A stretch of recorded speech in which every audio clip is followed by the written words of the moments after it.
अनुराग ठाकुर बोले, मोदी सरकार ने महिला आरक्षण बिल सहित कई नामुमकिन काम कर दिखाए। धारा 370 हटाने, ट्रिपल तलाक कानून व राम मंदिर जैसे ऐतिहासिक कार्यों का जिक्र करते हुए कहा, मोदी है तो सब मुमकिन है। केंद्रीय मंत्री के अनुसार कांग्रेस चाहती तो 27 साल पहले महिलाओं को मिल सकता था 33% आरक्षण।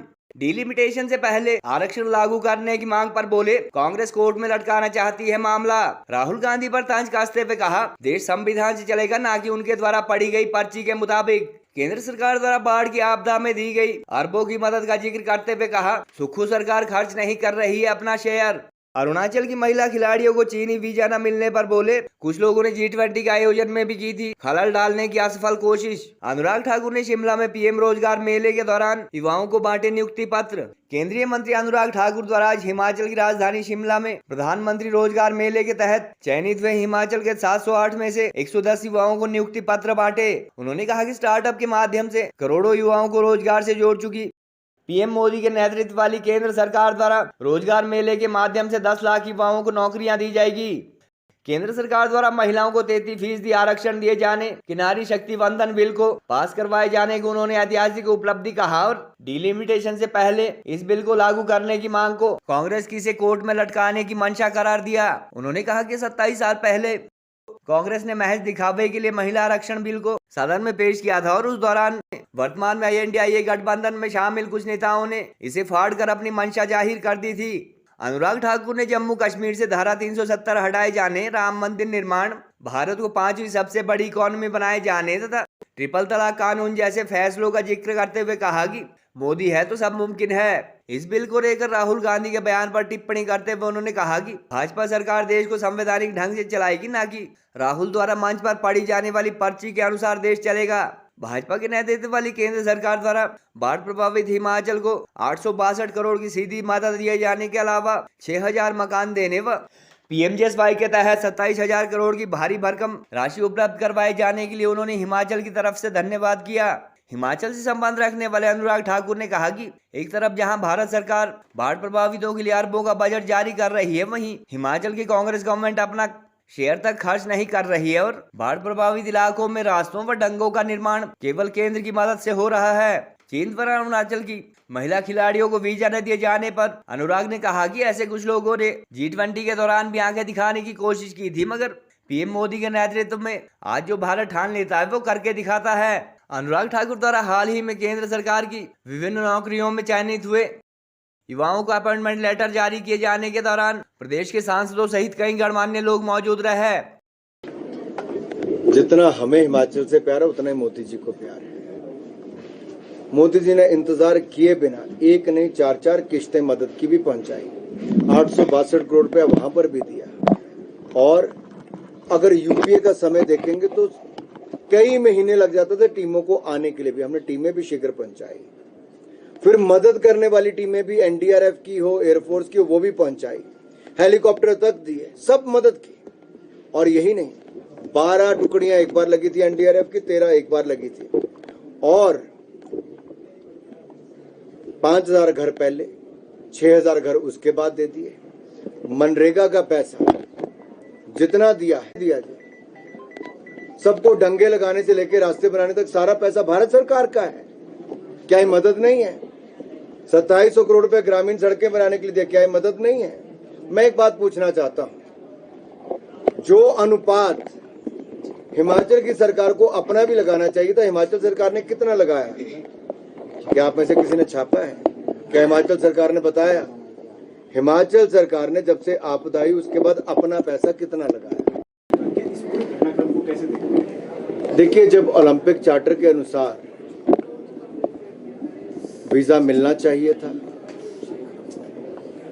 और ओलंपिक कमेटी ऑफ एशिया का ये दायित्व भी बनता था, और चीन को भी भारत के किसी भी कोने से कोई भी खिलाड़ी जो भारत को रिप्रेजेंट कर रहा है उसको वीजा देना चाहिए था। लेकिन जो व्यवहार था वो अच्छा नहीं था, जो भेदभाव किया गया वो हमें मंजूर नहीं था, और इसीलिए मैंने एक बार फिर कहना चाहता हूं, अरुणाचल प्रदेश भारत का अभिन्न अंग है और रहेगा, और कोई जितना मर्जी प्रयास कर ले, कुछ लोगों ने आंखें तब भी दिखाने का प्रयास किया जब G20 की बैठक अरुणाचल प्रदेश में हो, लेह लद्दाख में हो या कश्मीर में हो, भारत न तब झुका था न भारत अब झुका है, न भारत तब रुका था न भारत अब रुका है।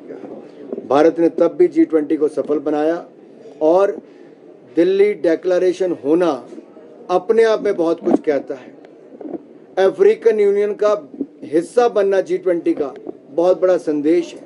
इकोनॉमिक कॉरिडोर का भारत, यूएई, यूरोप की अपने आप में बहुत बड़ा संदेश है कि सिल्क रूट की तरह अगले हजारों सालों के लिए मोदी जी ने जो एक रोड मैप कर दिया है वो अपने आप में बहुत बड़ी ताकत है। बायोफ्यूल अलायंस ये भारत के किसानों के लिए बहुत बड़ी ताकत है। मैं बड़ा स्पष्ट करता हूं, श्रीमान राहुल गांधी जी, उनसे सवाल है मेरा, जब कांग्रेस वुमेन रिजर्वेशन बिल लाई थी, पहली बात कांग्रेस पास क्यों नहीं करवा पाई? दूसरी बात, क्या उस बिल में ओबीसी के लिए आरक्षण था? अगर तब नहीं था तो अब कहां से आ गया? अगर संविधान में एससी एसटी के लिए जो आरक्षण रखा है उसी के अनुसार भारत सरकार ने भी वही बिल लेकर आए हैं कि 33% आरक्षण उसी अनुपात से मिलेगा। और अब 2024 के चुनाव के बाद जैसे, क्योंकि अभी तक ये हमारा काम नहीं है, ये डिलिमिटेशन कमीशन बैठेगा, फिर उससे पहले आपकी जनगणना होगी, ये सारे कामों के लिए संस्थाएं बनी हैं। ये संविधान से चलता है, राहुल गांधी जी की सोच से नहीं चलता है कि राहुल गांधी जी को किसी ने पर्ची पकड़ा दी, राहुल गांधी जी ने पर्ची पढ़ दी और राहुल गांधी जी एक दिन सुबह उठेंगे और कहेंगे कि ये होना चाहिए। राहुल गांधी जी, ये गांधी परिवार की पर्ची से देश नहीं चलता है, बाबा साहब अंबेडकर के दिए संविधान से देश चलता है।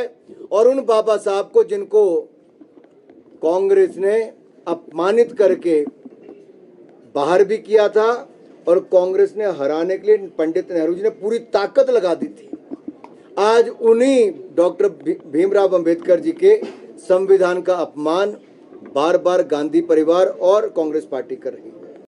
वही ये मांग कर रहे हैं कि 2024 से इसको लागू कर दो, क्योंकि वो जानते हैं कि ना डिलिमिटेशन हुई है ना सेंसस हुआ है, और अगर ऐसा करते हैं तो कोई भी कोर्ट चला जाएगा, कहीं स्टे मिल जाएगा और ये लोग फिर एक बार महिलाओं का अधिकार छीनना चाहेंगे।